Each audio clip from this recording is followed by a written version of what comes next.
Hey class, we're getting into our unit on colonial America and introducing some of the key concepts that's going to look at why they were traveling to North America, where those important first settlements were, and the colonies are going to establish some importance for Great Britain.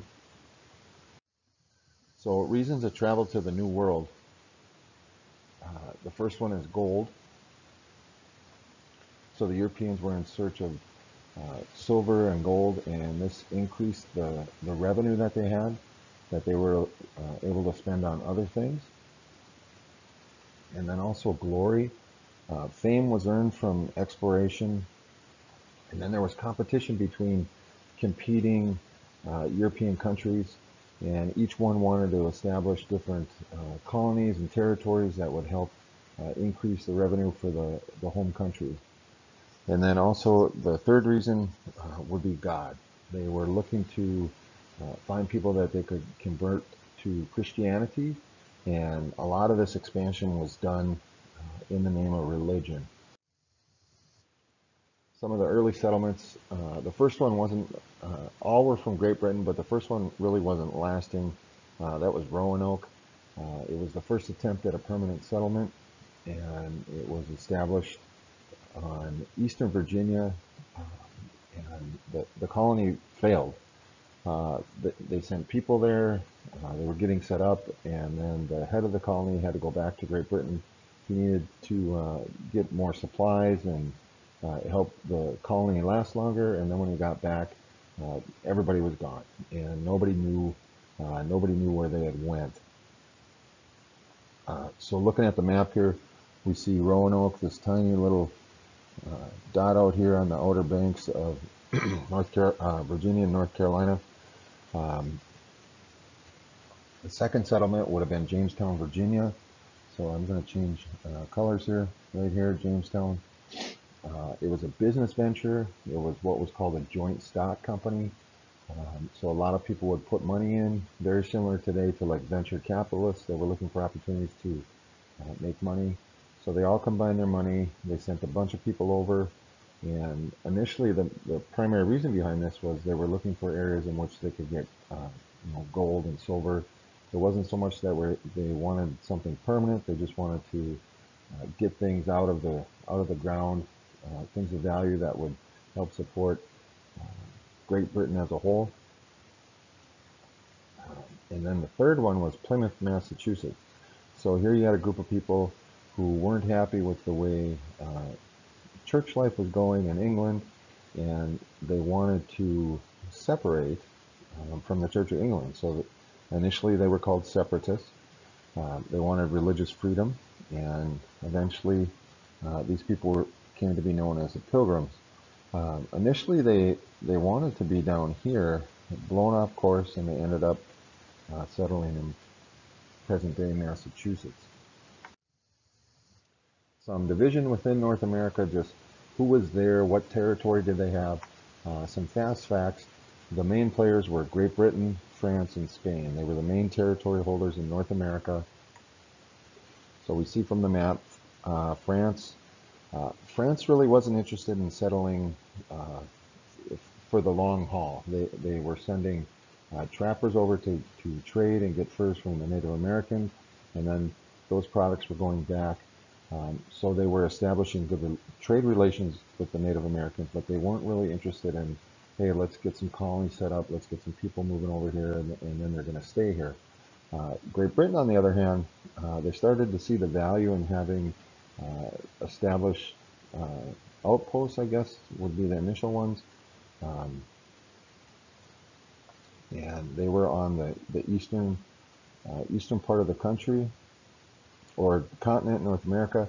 And then you also had Spain, so they were more south, present-day New Mexico, Arizona, a little bit of Texas, and then a big key area for them would have been Florida, down in the peninsula there of Florida. They set up St. Augustine, which is the oldest European settlement in North America, and that was established by Spain. And so now we're looking at the 13 British colonies. We had our northern colonies, New England. I'm going to change colors again here. Our northern colonies, New England. Our middle colonies, those are the ones in the yellow here. And then our southern colonies. And we're going to start to see, as we talk more about it here, we're going to start to see that they were developing their own unique culture and way of doing things within the colonies. So looking first at New England, the New England colonies or northern colonies, Massachusetts, Connecticut, New Hampshire, and Rhode Island. And their big system of maintaining a living was subsistence farming, and subsistence farming producing enough to meet the needs of their families. So it wasn't, hey, we're going to grow enough and then trade it. We're going to grow enough so our family can live through the winter and get the spring. Also known for shipbuilding, right next to the coast, so they're going to have fishing. And then it's important to understand the geography of the region. It was a hard, rocky soil, so it really wasn't good for growing mass amounts of crops. And then they had narrow, fast-moving rivers. So if you had a trading ship come along, it wasn't able to go up the river. They would have to sail to a city. So places like Boston becomes a very important seaport for trade. And further down here, we're going to see some of that in the middle colonies too, which we'll talk about. The middle colonies in New York, Pennsylvania, Delaware, and New Jersey.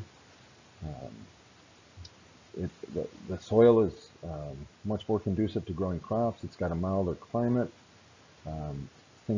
Cash crops, which we'll talk about in the southern colonies too, but these were crops that were grown for profit. They were growing them to sell, easily sold. You could transport them.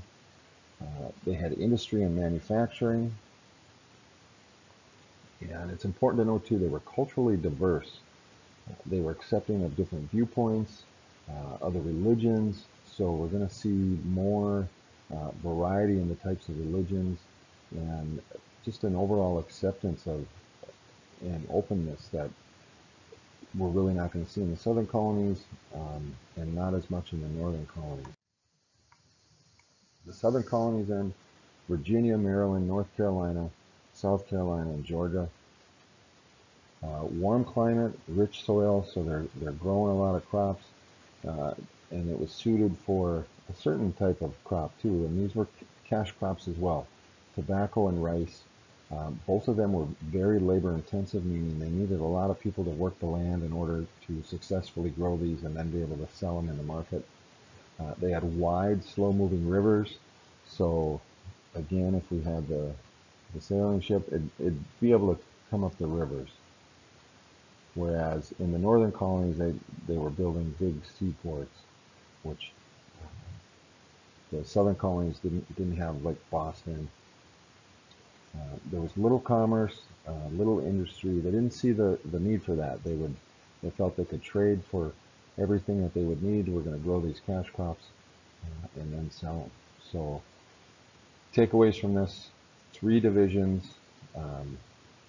The New England or northern colonies, the middle colonies, and then the southern colonies, understanding that the northern colonies, more industry than farming. The middle colonies had a nice mix of industry and farming, but and then the southern colonies, not so much industry. They were more about farming, more about growing things that they could sell for money, and then they would take that and trade for the products that they needed.